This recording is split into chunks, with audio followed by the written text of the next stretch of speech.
We begin with what is hilarious video. James O'Keefe, who is constantly ripped by the news media because they don't like that he goes undercover to do his journalism. He was originally responsible for breaking Acorn, the community organizing organization responsible for pushing left-wing agenda. James O'Keefe has now dropped a video of CNN senior producer John Bonifield.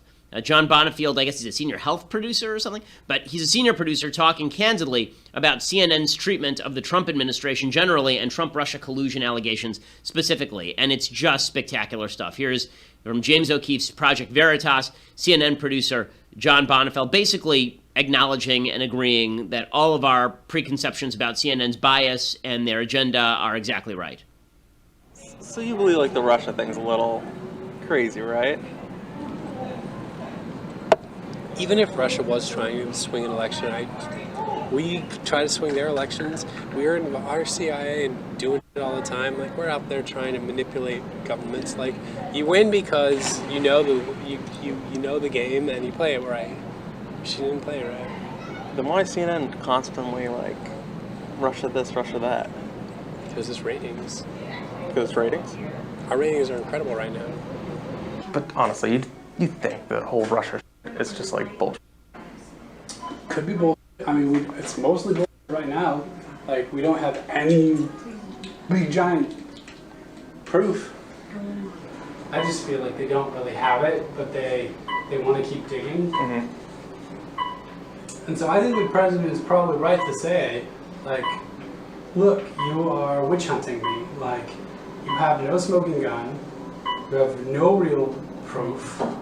And the CEO of CNN said in our internal meeting, he said, good job everybody covering the climate accords, but we're done with it, let's get back to Russia.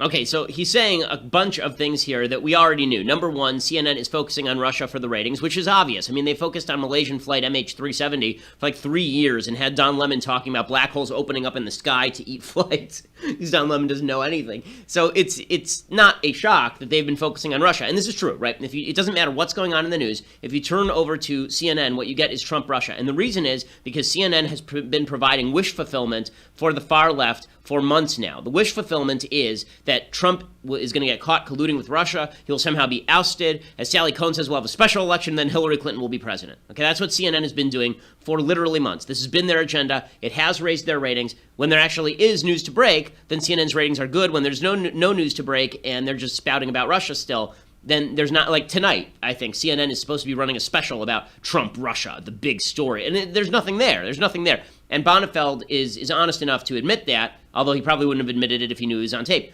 When he says that Jeff Zucker, the head of CNN, told all the producers that when they were covering the Paris Climate Accords and Trump's pullout from them, they should get back to talking Russia because he wants the ratings. Again, this is just confirmation of what we already knew. Bonifield also said that if CNN had treated Obama like this, it wouldn't have gone over well at all because obviously their fans tend to like Obama, whereas they hate Trump, and so they have been wildly dishonest in how they've covered Trump.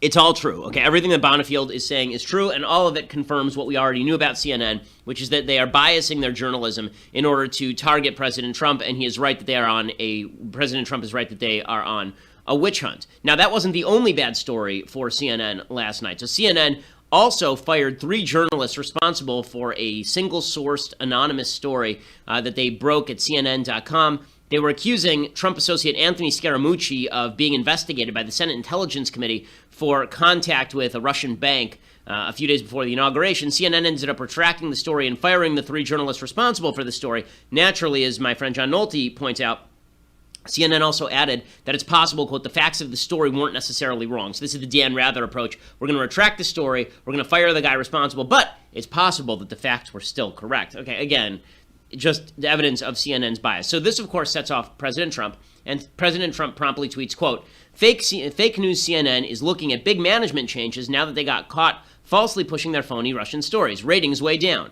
Well, the first half is true. The second half is not. The ratings are not way down. The ratings are actually way up because of all the conspiratorial bullcrap. It would be better if the ratings were down because of all the conspiratorial bullcrap, but they aren't. And then he says, wow, CNN had to retract big story on Russia with 3 employees forced to resign. What about all the other phony stories they do? Fake news. Again, Totally fair. And then he said, fake news this, fake news that, fake news. What about the Washington Post and the New York Times and ABC and NBC and CBS, right? So all of this, there is truth to this, obviously. CNN, it has biases. They refuse to acknowledge their biases. It's one of the more annoying things about CNN. If they just said, listen, we're a left-wing outlet like MSNBC, like no one cares that MSNBC covers Russia incessantly because MSNBC is openly to the left. I mean, they're leaning forward, right? CNN pretends it's objective, which is why CNN is the easiest whipping boy in the media business. And I will say that CNN did more than, for example, the Trump administration has done when people in the administration have lied. They actually fired people forthwith. When this story came out, they fired 3 reporters. Now, does this mean that they're suddenly great at their jobs? No, but that's at least a form of accountability. Naturally, Fox News jumped on this as well, jumped on all of this. Tucker Carlson ripped CNN, said they're a propaganda organization. Again, this is mostly right. It's been 7 months, though, since Trump won the presidential election. Since then, precisely no evidence has emerged to support the claim that Trump somehow colluded with the Russian government in order to win the race. But you'd never know that from watching that channel, which has become home for conspiracists on the Russia question worldwide. Last February, to name yet another example, CNN produced a story accusing Trump associates of repeated contacts with Russian intelligence. That report turned out to be almost identical to a report by the New York Times that Jim Comey called out specifically for being grossly inaccurate. We could go on and on and on. Overall, 93% of CNN's coverage of the Trump administration has been negative. Okay, everything Tucker is saying here is true, that CNN is an anti-Trump machine, no question about it. And then Sean Hannity goes on TV last night and he calls for Jeff Zucker, the head of CNN, to be fired. He says, hey, CNN, when will you fire Zucker? He has destroyed the network with lies and very fake news, very fake news. Now, again, I think that Sean calling for Zucker to be fired over the coverage at CNN is a mistake for Sean. I mean, I defended Sean over the Seth Rich stuff, not because I thought he was right on it, but because I don't like these kind of astroturfed boycotts where people end up losing their jobs because they don't like the way that somebody is covering the news. And here's Sean calling for Jeff Zucker to be fired over his coverage of the news. Again, I just, the hypocrisy is a little much for me. But is all this criticism of CNN fair? Absolutely, it's fair. But I do want to discuss whether the term fake news is useful or not anymore, because I'm not sure that it is useful. So when fake news was originally coined, the term fake news was originally coined, what it meant was a story that was outright false. So, for example, that piece that CNN retracted, that was actual fake news, right? That was a piece of fake news. CNN's Russia collusion stuff, when they actually try to aver that there is collusion or evidence thereof, that is fake news. It is not fake news when they report a specific story about a Trump associate who had a contact with Russians and then it's verified. Right? It's not a fake story when CNN reports about what Trump said to Sergei Kislyak in the Oval Office. Right? That is not fake news. So we have to distinguish 2 types of news that people don't like. One type of news is news that is just the facts are wrong, right? That's actual fake news. We don't like those are real fake news. And then there are stories where we don't like the angle the news is taking. We don't like the bias that's being infused into the news. And this is where I find trouble because, President Trump, he's out there saying all these networks are quote unquote fake news, fake news. If you conflate these 2 categories, you make it so that it is impossible to have a common basis of fact for any sort of political conversation. So when he says CNN is fake news, I don't think that's right. I don't. I think that CNN is a wildly left news outlet that biases their coverage in tremendous ways. I don't think that's quote-unquote fake news. You can say it's fake objective news, right? That's true. You can say it's non-objective news. That's true. But when you just say it's fake news, like everything you see on CNN is false, that's not true. And this is coming from a guy who went on CNN in 2014 and said if Hamas could design a propaganda network, it would look a lot like CNN. This is in the middle of the Gaza war. So it's not like I have any great love and honor for CNN. I mean, for God's sake, I basically destroyed one of their main hosts on their show, right? I mean, I took Piers Morgan and destroyed him on CNN. I've ripped CNN on CNN multiple times. So this is not about defending CNN. This is about, as the American public, how do we know what information we can trust and what information we can't? We sort of have the Vizzini problem. You remember from Princess Bride, where Vizzini gets into a battle of wits with Wesley, and Vizzini has Wesley takes iocane powder and supposedly he puts it in one of the 2 cups. And then Vizzini, who's the cleverest man alive, according to Vizzini, has to try and outwit him. And so he does the whole, I'm not a great fool, so I can clearly not choose the wine in front of you. But you must have known I was not a great fool, so you would have counted on it, so I can clearly not choose the wine in front of me. Right? You remember that whole routine? What happens when President Trump routinely says things that are not true, or Sean Hannity says things about Seth Rich that are unverified? I mean, last night, Sean Hannity was still on Twitter saying he's still investigating the Seth Rich thing, which is, Come on. I mean, really, like, enough already. Like, you have no new evidence. You talk about Trump-Russia collusion has no evidence. You have no evidence on the Seth Rich stuff, but you're still pursuing it and then claiming conspiracy theories on the other side. This is just about a little bit of intellectual honesty, folks. If you can't trust Trump, and you can't trust Fox, and you can't trust CNN, then who can you trust? And I'm not suggesting that you can trust me, by the way, to be unbiased, because I'm pretty open about my biases. I'm conservative, right? I'm conservative. That means that my coverage of the news is going to be infused with a certain level of conservative bias, for sure.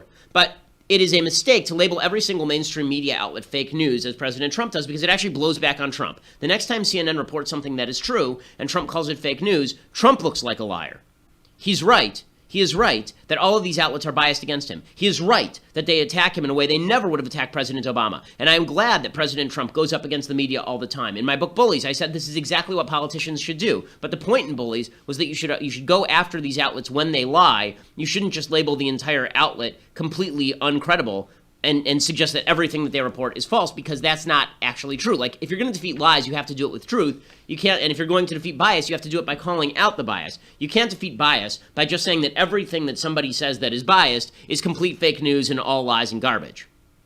Right? Right now what we have is Trump attacks combined with the media's drooling preoccupation with getting Trump. It ends up polarizing the narrative. Right now, I'm telling you, because this is the world I live in, right now, people on the right will not believe a word that comes from CNN or the New York Times or the Washington Post, even though all of their favorite websites, Breitbart, I used to work there, right? I was editor at large there for 4 years. I was deeply involved in editorial for 2 of those 4 years.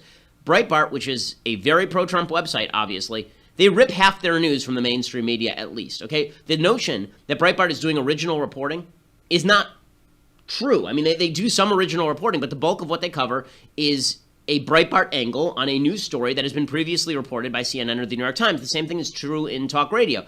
And everybody in talk radio will acknowledge this, right? I mean, the fact is that when you listen to Rush, when you listen to Sean, half of Sean's coverage on his radio show is him reading an AP story and then deconstructing the AP story, trying to get to the facts.